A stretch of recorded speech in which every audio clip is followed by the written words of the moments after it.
Doctor ortho, अब दर्द भी घुटने टेकेगा।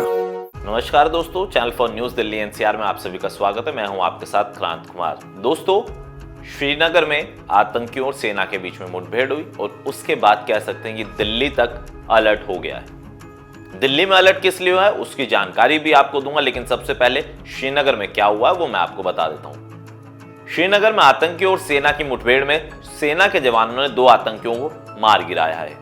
ये बड़ी खबर और बड़ी जानकारी वहां से सामने आई है। आपको बता दें कि जम्मू कश्मीर में सरकार बनने के बाद भी आतंकियों के हमले नहीं रुक रहे हैं। उमर अब्दुल्ला सरकार पर लगातार कह सकते हैं कि सवाल निशान भी उठाए जा रहे हैं। बीजेपी के जो नेता है वो लगातार सवाल भी पूछ रहे हैं, क्योंकि आपको याद होगा ये वही उमर अब्दुल्ला और कांग्रेस के नेता हैं जो जब केंद्र की यहाँ पे सत्ता थी, या कह सकते हैं कि केंद्र पूरी तरीके से जम्मू कश्मीर को हैंडल करता था और उपराज्यपाल की निगरानी में जम्मू कश्मीर को चलाया जाता था, उस समय यही नेता आतंकी घटनाओं को लेकर सवाल निशान उठाते थे।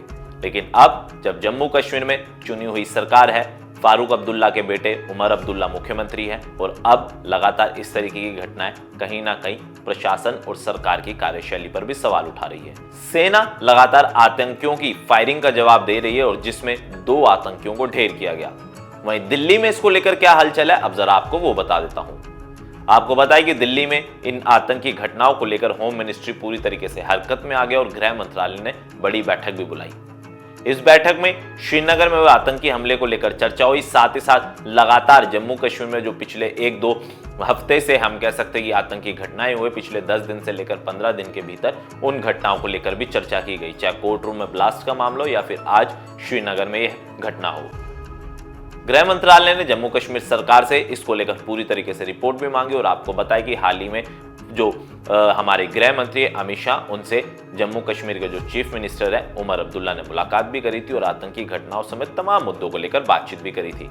लेकिन अब फिर से इसी तरीके की घटना कहीं ना कहीं सरकार की कार्यशैली पर सवाल उठाती है। हालांकि केंद्र सरकार की तरफ से जम्मू कश्मीर में हर वो मदद सेना के द्वारा दी जा रही है ताकि आतंकियों से सख्ती से निपटा जा सके, और इसके परिणाम भी यही हो रहे हैं कि अब तक जम्मू कश्मीर में सेना ने कई आतंकियों को मार गिराया है। वहीं इस घटना के बाद दिल्ली में गृह मंत्रालय पूरी तरीके से अलर्ट है। गृह मंत्री अमित शाह ने जम्मू कश्मीर सरकार से रिपोर्ट मांगी। वहीं अब उमर अब्दुल्ला सरकार पर सवाल उठाए जा रहे हैं कि आखिरकार कब जम्मू कश्मीर में आतंक खत्म होगा, क्योंकि ये वही नेता है वो जो केंद्र से सवाल पूछते थे आतंकी घटनाओं को लेकर, सेना की तैनाती को लेकर, लेकिन अब इसी तरह के सवाल उन पर भी उठाए जा रहे हैं। वीडियो पसंद आया तो हमारे चैनल को आप सब्सक्राइब करें, बेल आइकन दबाना ना भूलें।